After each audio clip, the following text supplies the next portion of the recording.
my name is Amanda Fields, your proud Executive Director of RCAW, here today with Rhonda Taylor, an executive of Stock Claims Corp, who's an outstanding woman entrepreneur with 30 years experience in business development and financial management.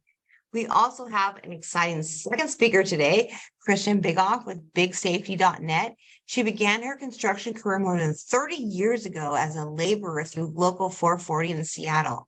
She is the proud owner of Safety.net, where she provides broad web of services to support employers to create safety and productive work environments. Rhonda and Kristen, take it away. Thank you, Amanda. We're very happy to be here today to share some really important information regarding the roofing industry, the safety impacts to the business of roofing, and of course, to cover best practices. I'm going to go ahead and, so from an overview,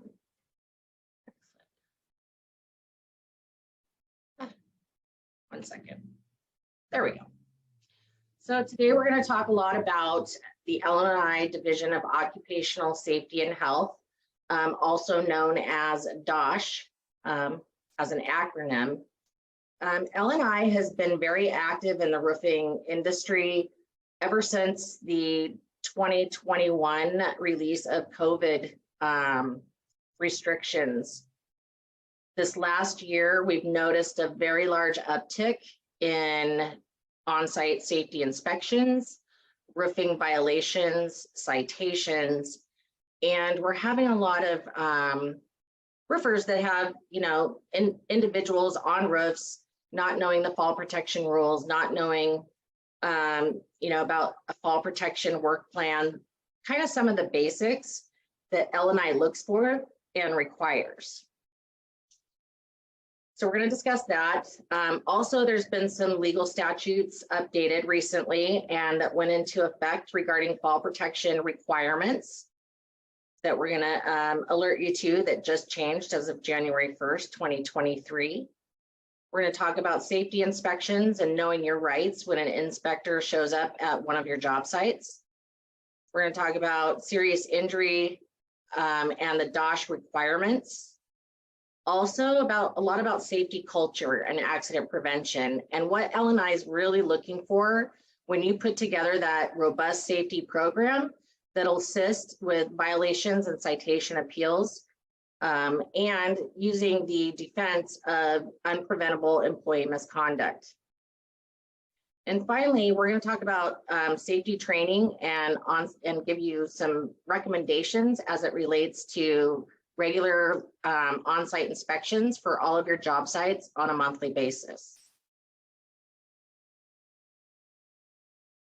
So the legal statute that recently changed is WAC 296880200. And what this impacts, there's a unified fall protection quick reference guide. And I'm going to just go ahead and hold it up here. It's a list, it's a chart. The information is on this slide deck, so you can look it up and print one out. I strongly encourage it. What's recently changed is if you're roofing on a low pitch 412 roof and or constructing a leading edge, it was changed from 10 feet to 6 feet for fall protection to be required. Now, majority of the rules and regulations regarding the requirement of fall protection, they've actually lowered that quite some time ago to 4 feet or more. So it's really important that all of your team and teams and foremen are aware of what these requirements are and that they're properly trained to identify hazards and to be able to report those back with a fall protection work plan. The other change was a working on unprotected elevated location, and it was also changed from the 10 feet to 6 feet rule for fall protection being required. So these are two really important changes that just went into effect January 1. And the inspectors that are out in the field right now are doing a really good job of, citing people for not knowing the changes. So it's really important to know your rights. If an inspector shows up on one of your work sites, you have the right to have representation. And what that means is you're not going to refuse them entry to your site or refuse an inspection or investigation. But what it does mean is that you're allowed to get a representative, either per policy with your company, a designated person that actually handles these inspections, or with a third party. For example, we actually have individuals that will go out and do these inspections with you, and they have open communication and dialogue. They'll do the opening conference with the particular inspector. And then they'll also do the walk around, which is really great because it forces good behavior on the inspector's part. And we have these cards, and we can actually provide you guys cards if you'd like to request those from us, where it's a representation card where any employee or worker or foreman can read it to the inspector, notifying them that they want it, that 1 hour period to get someone on the phone or to get someone to the site to do the inspection with the inspector. And we have it so it's written in English and Spanish, so it can be easily read by any of the workers. I'm going to add to that. I have prior experience working with L&I and also with the implementation of this program. Some of the vendors I've worked with in the past, they either have someone within their organization who is comfortable responding to the L&I inspection, or they can reach out to a third-party consultant to go and meet with the inspector. That being said, L&I is also expecting a reasonable amount of time. So if you are going to utilize this to postpone the start of an inspection, understand that L&I believes that 60 minutes is a reasonable amount of time for you to have your representative on site. As an employer, if you're not able to have your representative come onto the site within 60 minutes, after that 60-minute period, L&I still can go ahead and exercise the right to begin with the inspection. Thank you. So with that being said, I'm going to hand this over to Kristen to talk about what every employer is required to provide should L&I come to an inspection. They may not require all of it on site, but they will potentially require it as they further their inspection and or investigation. Go ahead, Kristen. So it's really important to actually not only have these plans developed in advance of your team going to work on a project, but also to make them readily available. One of the goals I always encourage employers to have is, how do I get the inspection closed as quickly as possible? An inspection starts the day in which L&I arrives on site, but however, the inspection remains open until L&I receives all copies of documentation and all investigation is completed. The longer you allow the inspection to remain open by delaying submittal of these documents, the more opportunities they have to stop by your job site, visit your job site 1, 2, 3, 4 times, which gives them a higher probability of observing an employee engaged in some sort of safety misconduct when they're visiting the site. So you always want to make sure your foremen on site are equipped with a safety binder that has in it the accident prevention policy of the company, your safety violation enforcement policy, PPE policy and training, which I will come back to, fall protection plan on site, posted on site, reviewed by all employees and signed by employees on site. If you have bilingual employees or employees that only speak Spanish, you're going to have both the fall protection in English and a secondary copy in Spanish, in which your Spanish workers go ahead and review and sign. There will be an emergency response plan where you need to have the telephone numbers of who your employees can call and report injuries and incidents to, as well as where the evacuation rally point is, say in case of an earthquake or other emergency. Coming up in Washington more and more, there's now more wildfires, just as California has adopted wildfire smoke legislation under their OSHA codes. Washington too has adopted some wildfire smoke safety regulations that come into play whenever we're in that high wildfire season. Heat exposure policy program has to be in place, and also between April 30th and August 31st, you want to make sure you have adequate drinking water to go along with that plan, and also be able to provide shade on site. COVID-19 exposure policy, the foreman should have a binder that has any copies of weekly safety meeting documents and signed. Again, those will have to be in English and Spanish if you have non-English speaking employees. And again, if you had all Korean employees, it would have to be in Korean. Any other safety meetings or training documentation on site, OSHA logs. Now, again, this may seem like a lot of paperwork to be on site, but equipping your foreman with a binder that has it all in it, and doing training for your foreman on how to keep their binder, where to maintain their binder, and how to go ahead and show that to the L&I inspector. That's one of the great things to have on site for L&I inspections, because when you say, sorry, I would like a representative, I don't have the authority to allow you on site to do the inspection. However, you can go ahead and review our safety program and policies and documentation while you wait. And that will go ahead and fulfill that hour of time that they've gone ahead and checked the box that they've reviewed all those policies and procedures.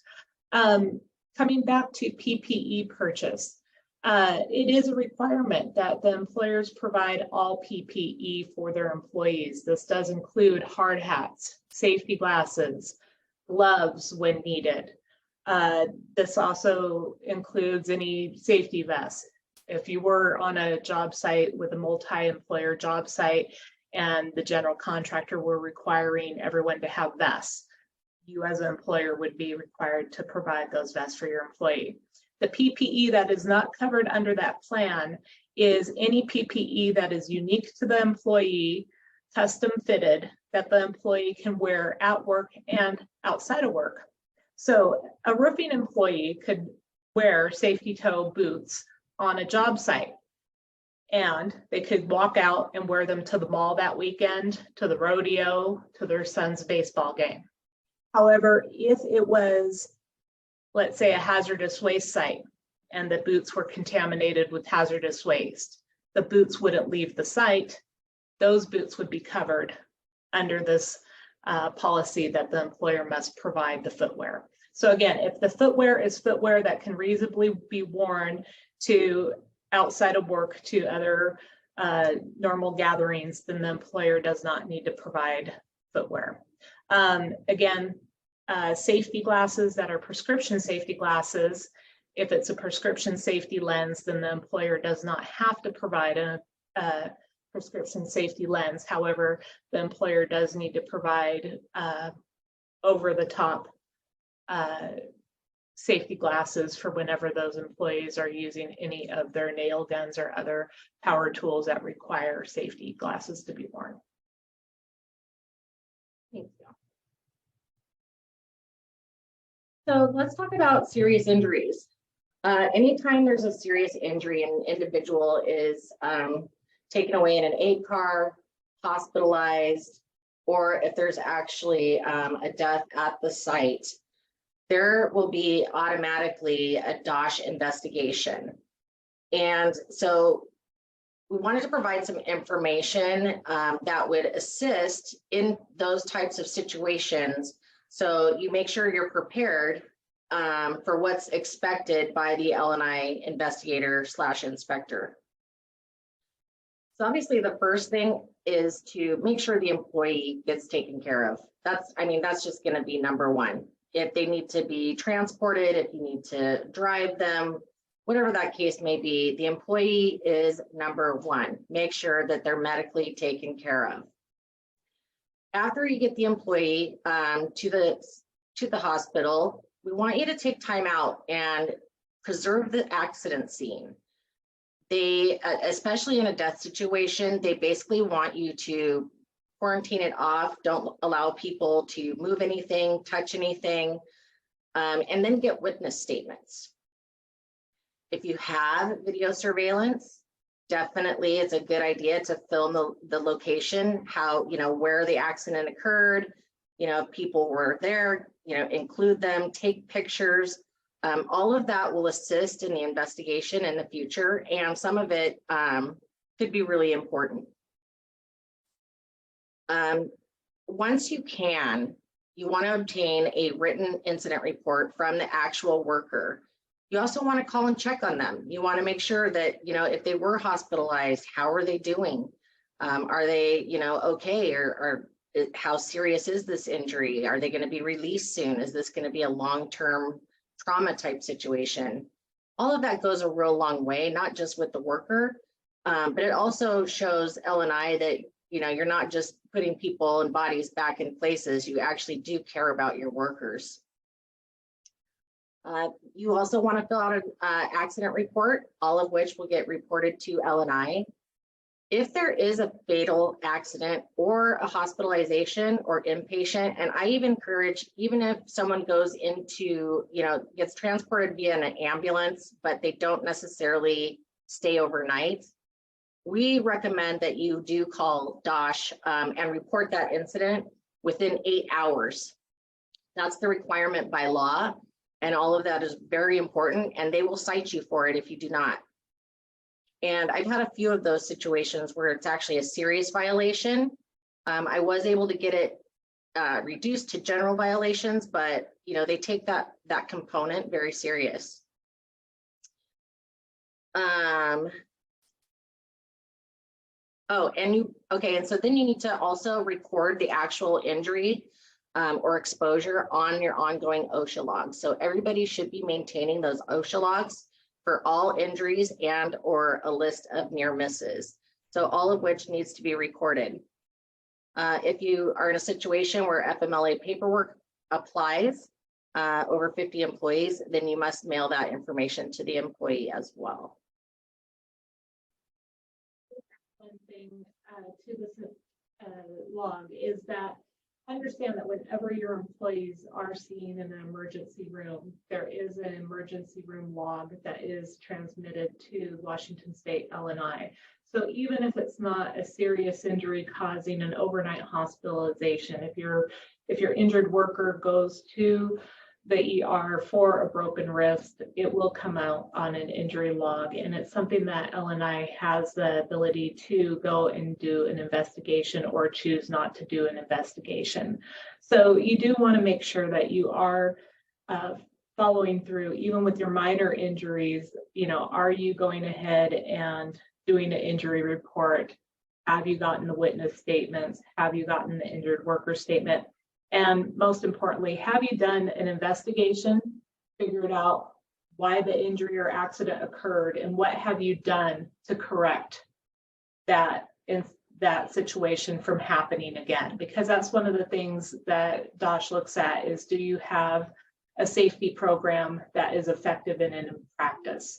So if workers are getting these minor strains and sprains, but you're not doing anything on your end to prevent them from happening in terms of investigation and corrective action, you can be cited for that as well. So with violations and citations, usually how it works is when an inspection or investigation is opened, you perform the opening conference. The investigator or inspector will walk the scene. They'll take note of, issues that they see: fall protection not being worn, individuals on roofs, ladders not being placed properly, protective eyewear not being worn, things like that.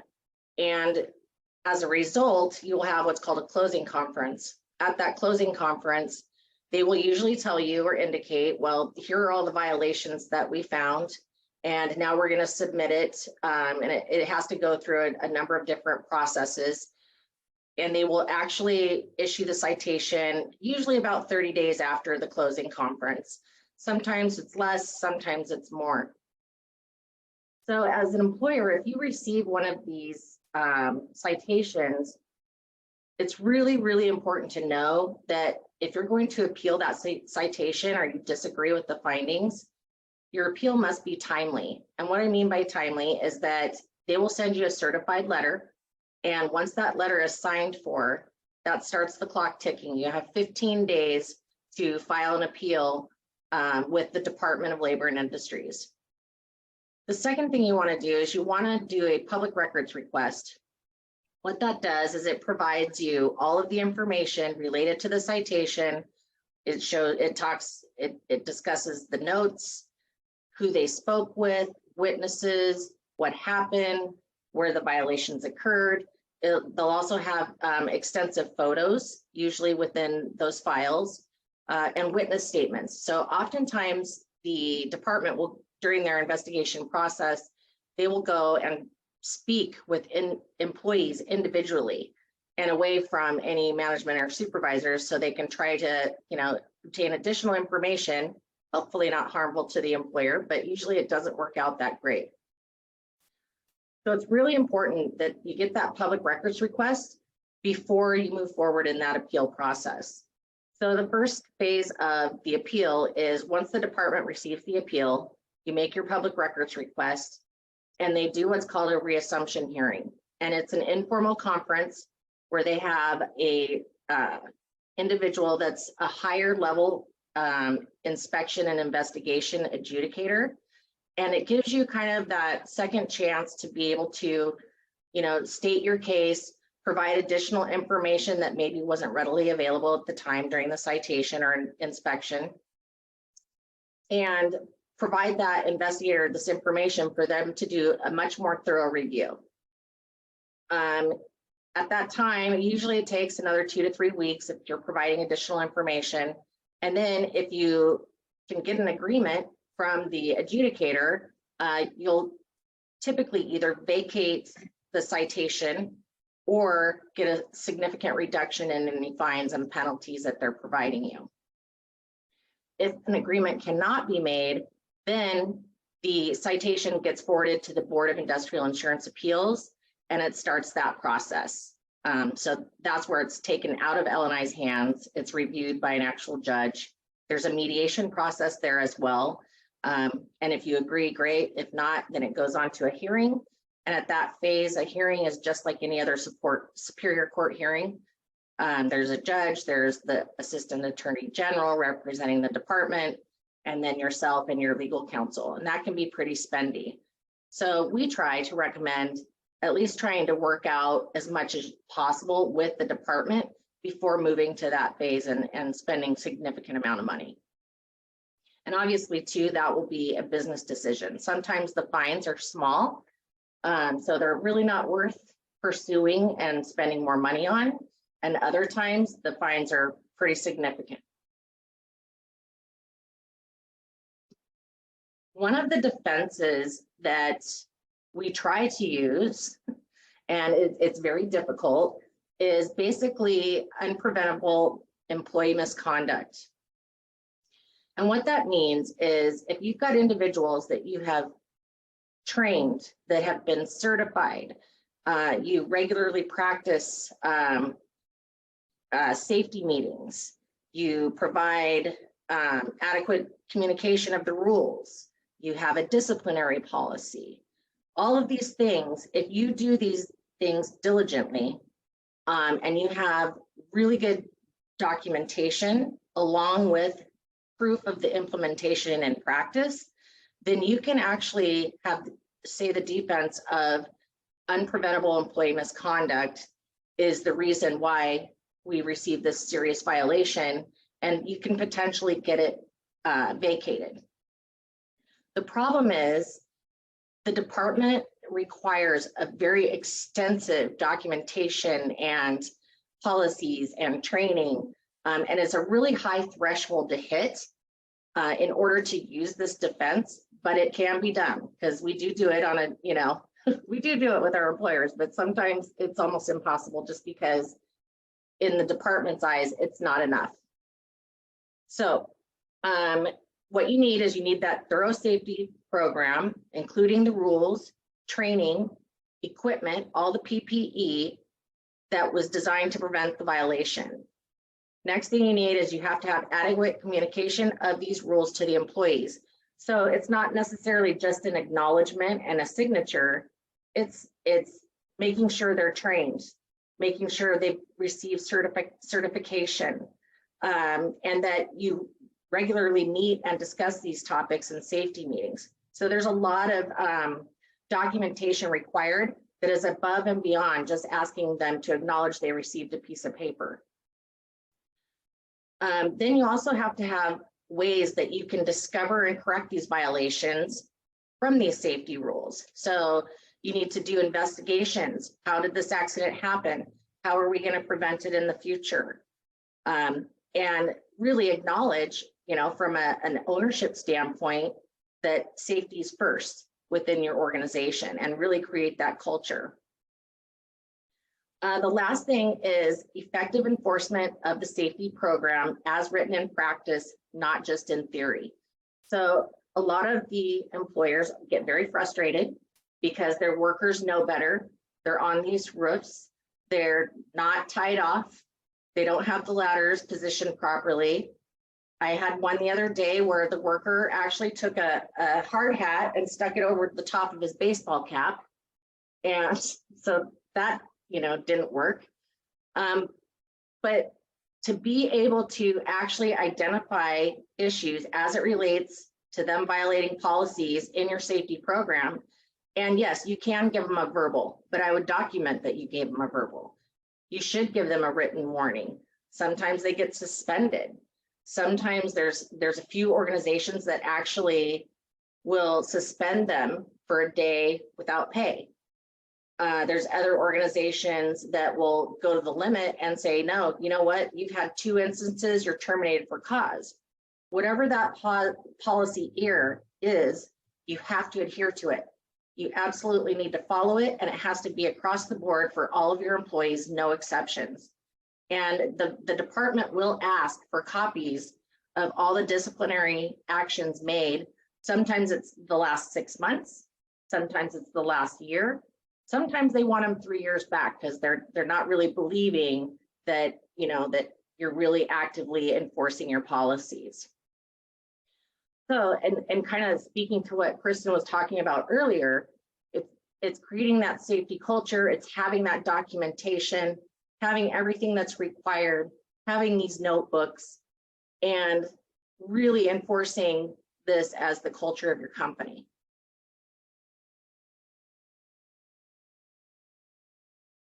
So I'm going to speak a little bit about how do you build that positive safety culture? How do we get people to do things that they don't naturally want to do?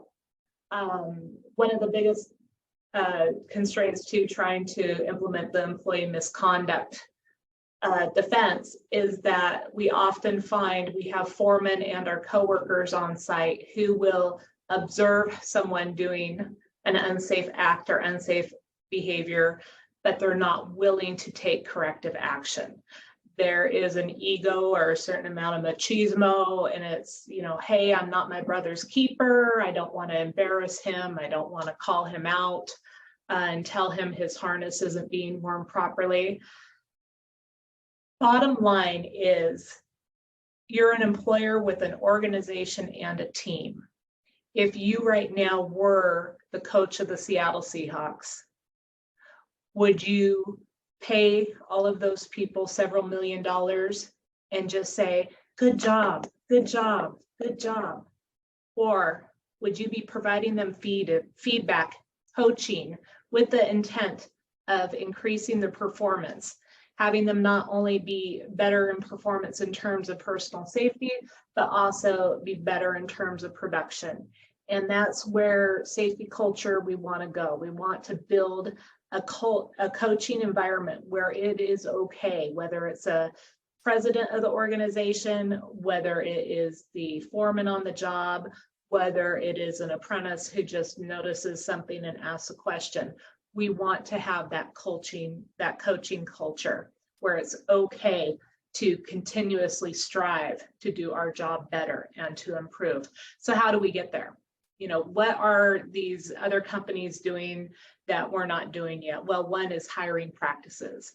What does your hiring practice look like? Are you the type of employer who you know, hey, this week I got this job. I need 10 more bodies. Anyone who can bring me a body to go to work, I need them, and put them out in the field? Or are you the type of employer that actually has them fill out an application, give you a little information about their work history, followed through with making some phone calls, verifying that they have the experience in which they state? What type of prior safety and health training do they have? One of the things to look at as an employer is when an employee comes to you and maybe they already have a OSHA 10 or a OSHA 10 safety card, or maybe they have a 24-hour fall protection card, or even just their CPR and first aid card. Are you as an employer willing to maybe give them 25 cents an hour more or 50 cents an hour more?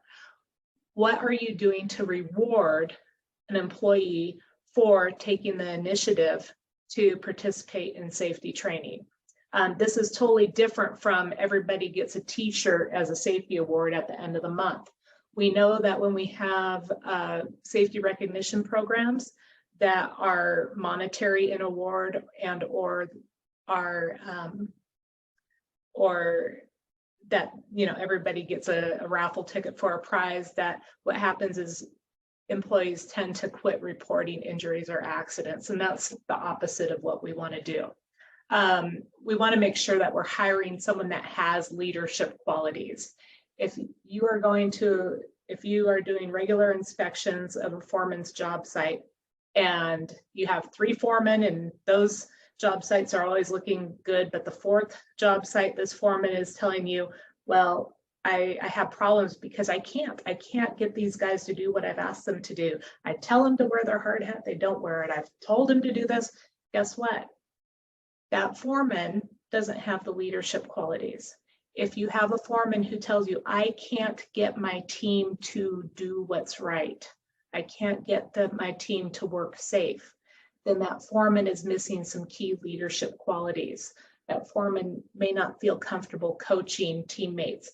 Or maybe you have a crew where you have so many family members working on the crew that people are not comfortable because maybe their uncle is on the crew and maybe their uncle's making a mistake and the younger nephew who's safety trained doesn't want to call out his uncle. But you have to look at your hiring practices. You have to look at the makeup of the crew. Really, when you're looking to hire a foreman, you want someone with leadership qualities. A lot of times those are the guys who did play on team sports. So, you know, ask those questions during your interview. Hey, did you play soccer growing up? Did you play any team sports? Because what comes across to them is they understand that to play soccer well, to win the game, and to not get hurt while doing it, you have to follow certain rules of the game, rules of safety, rules of conduct. And that's the same thing we want to do at work, is we want rules of conduct. We're not going to drink or smoke or, you know, do any drugs at work, along with just having the ability to follow through with the rules of the game. In terms of culture implementation, build a better foreman. You see a lot of general contractors do this. You invest in that foreman. You go ahead and make sure that you are sending the foreman to a 10-hour OSHA training class or a 30-hour training class. You can't tell someone today that they are a foreman, but not give them the tools that they need to recognize the hazards and to take corrective actions. You have to, as a competent person for that crew, the state requires a competent person to have knowledge, experience, and authority to take corrective actions. And you have to have that competent person for fall protection on your job site. So you want to be able to demonstrate that they've been through a formal fall protection training class. Recognize safe work behaviors. How do we do that? Again, I was just talking a little bit about the monetary award and or everybody gets a t-shirt, you know, once a month. Honestly, buying a crew donuts every once in a while and giving them verbal acknowledgement. People, when they hear someone speak positively to them, give them positive feedback, that means more to them than knowing that everybody on the job site was given a t-shirt on a certain day of the month, right? is have a foreman who's willing to make it personal, pull someone aside and say, hey, John, I'm really glad that you're on our team, you know, and that you're setting a good example for others. When we talk about coaching, there's a acronym called CAGE, and it means complement, analyze, goal, and extend. I've been a scuba instructor, skiing instructor for many years. We always use this CAGE. First thing we want to do is a sincere compliment to the person, you know, and that's just it. It can't be a BS compliment. It has to be something sincere. Even if it's, hey, I like your work boots. Those Red Wing work boots are really nice. So you know, first compliment them, make them feel good. And you say, I noticed today when you were up on the roof, you had your harness on, but it seems like you're not wearing your leg straps as snug as they're supposed to be. You're wearing your harness loose all the time. And I've noticed this on repeat occasions. So we want to set a goal. We want to make sure that when you're putting your harness on, that you're putting it on correctly, that you understand how to tighten the straps. And, you know, moving forward, we want to watch for this, and maybe you can teach our new apprentice over there how to put his harness on. And so that's, again, you're complimenting, you're analyzing, you're setting the goal, what you want it to look like, and then you're extending the learning by maybe giving that person some responsibility to help to train others. Very effective in terms of finding different education points for people who are different in their learning. You know, some of us are visual, some of us are auditory, some of us are kinesthetic. For many construction workers, we have to do the hands-on training. But when we, as a worker, have to explain the training to another worker, that really cements it in. And last, again, we already talked about disciplinary policy, Rhonda and I. It is so important that you have a foreman and or team members who are willing to implement the disciplinary policy. As Rhonda stated, they may go back 3 years. So if they look at the last 3 years and you've written Bob up 5 times for not wearing his harness on the roof, someone's going, okay, at what point is Bob too much of a liability for the company versus being an asset?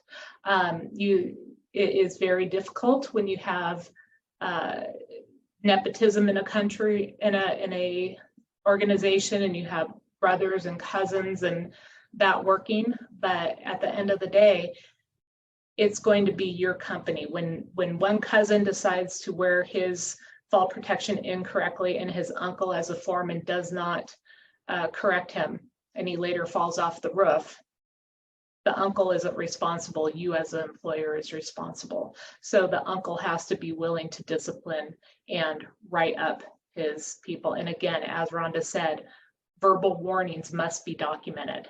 You can't just say, well, I know we gave them verbal warnings in the past. No, verbal warnings are documented and verbal warnings are signed. Again, you also want to make sure that any of those verbal warnings and or written disciplinary policies are given to that person in the language in which they understand, and that they sign the acknowledgement that they understand what the discipline is.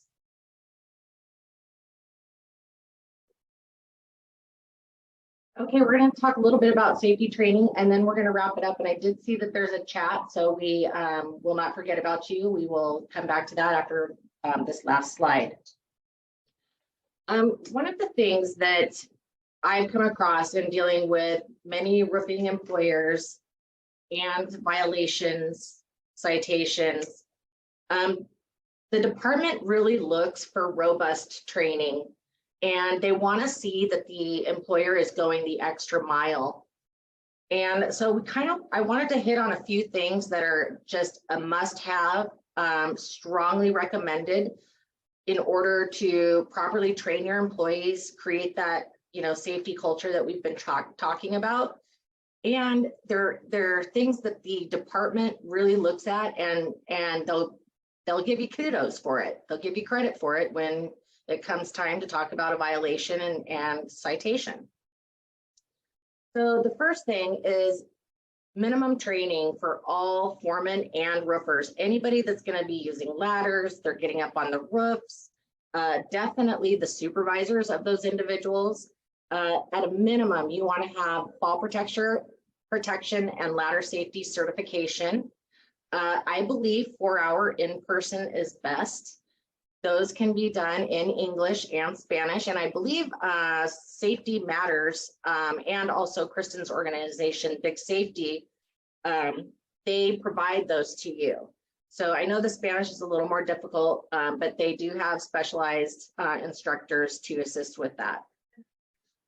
Work with Safety Matters and provide some training. And I will say that their facility is excellent. They have well documented training in which the Washington State Department of Safety and Health recognizes Safety Matters as being a legitimate trainer of occupational safety and health. So when you are looking to provide safety training, you do want to make sure that you are using a contractor who is recognized by the state as being effective.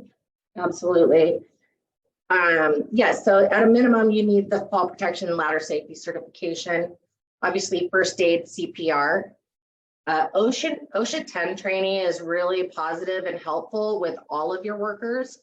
But if you're really going to be investing in your foreman, we would strongly recommend doing the OSHA 30 instead, because it covers a lot more material and you really want to put that investment into individuals that you believe are going to be around long-term that can help, you know, establish that safety culture and continue on with further education.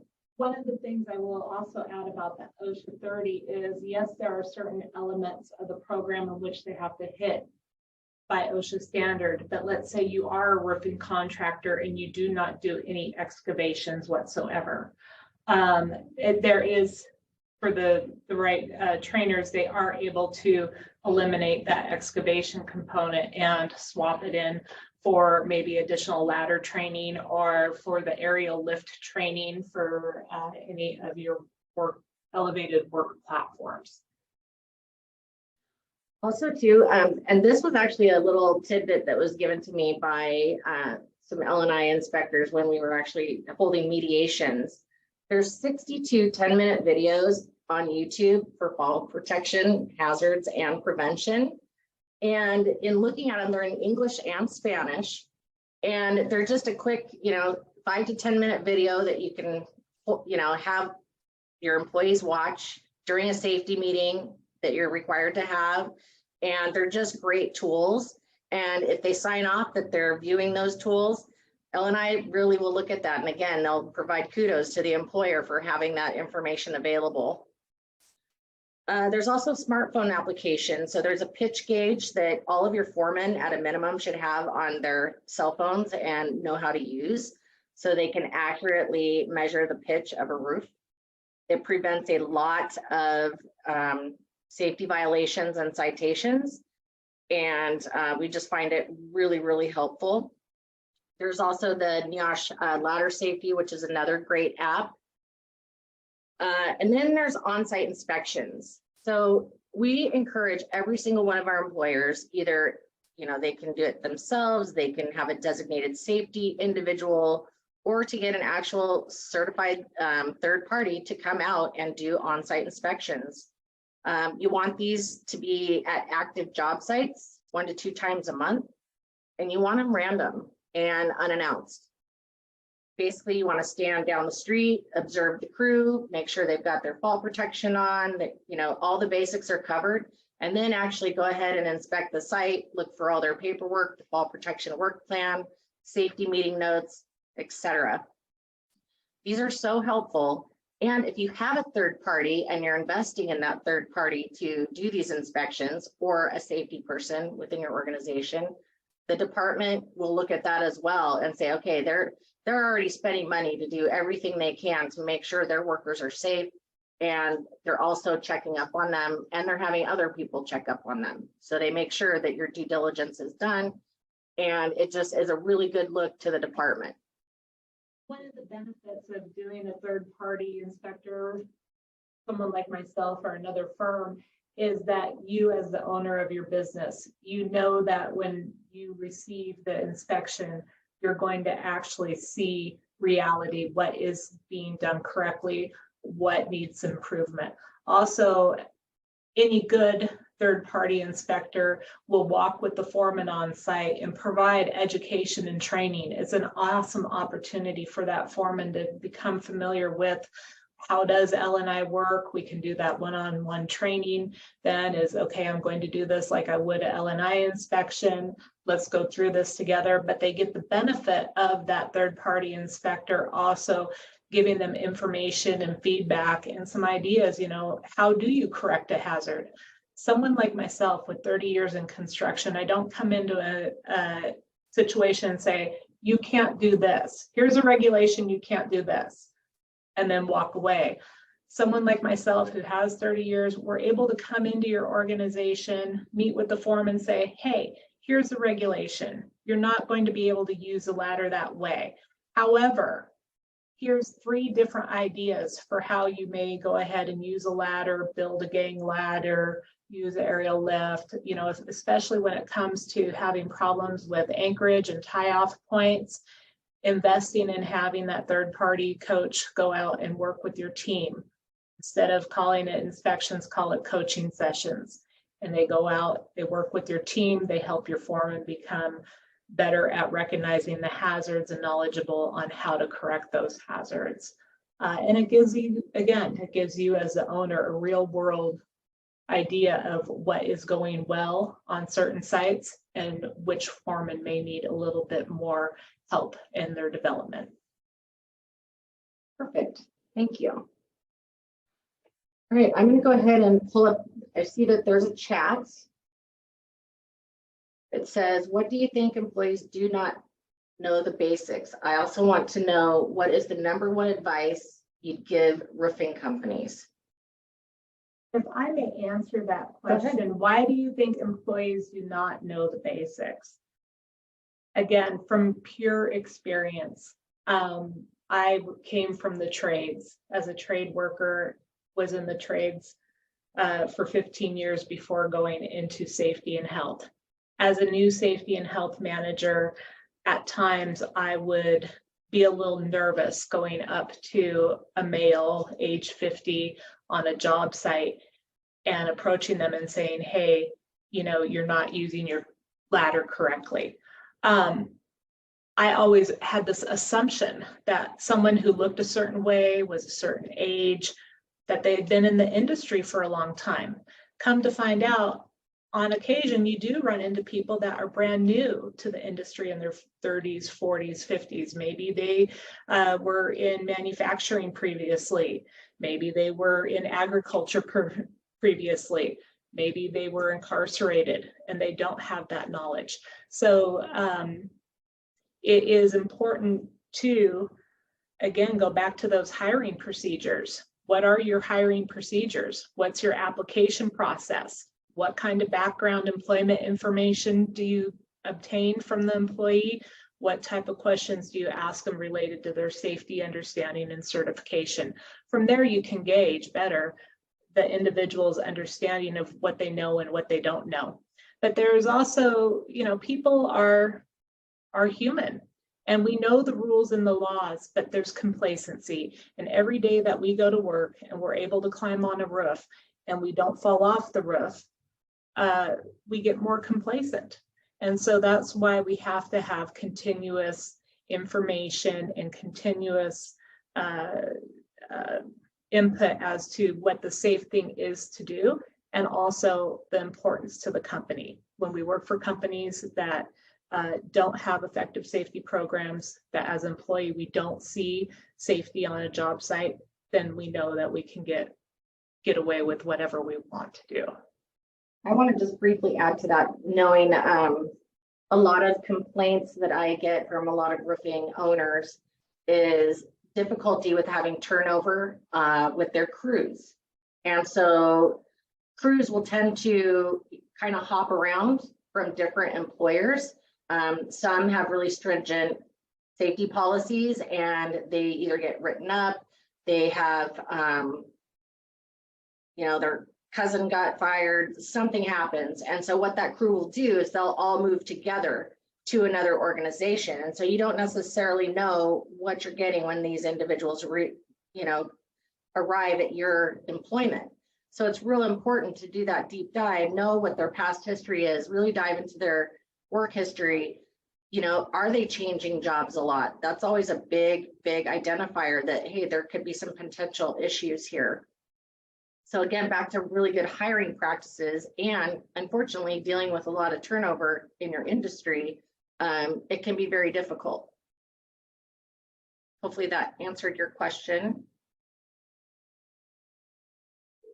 I'm looking to see if there's Absolutely any. did. Absolutely did. Thank you so much. Perfect. You guys Okay. were amazing. Thank you, Rhonda and Kristen. I'm all about education, and I'm excited to offer more education for RCAW members. You provided so much important information for us. I love your Seahawks comparison, and also rewarding the employees with positive feedback and making sure safety training is provided for employees, especially foremen, is so important in the roofing industry. So thank you so much for your support. I also You are wanted so to, welcome. oh, thank you. I love it. And you have your contact information on the slides, and we'll be able to get the PowerPoint out. Yes. And one other thing I have to say is RCAW has an exciting sporting clays coming up on April 14th. Come one, come all for a great day of shooting clays. Please register at www.rcaw.com or give us a call at our office at 253-561-7229. We hope to see you there. Have a wonderful weekend. Thank you again, Rhonda and Kristen. Thank you. Thank you. See, bye now. Thank you, guys.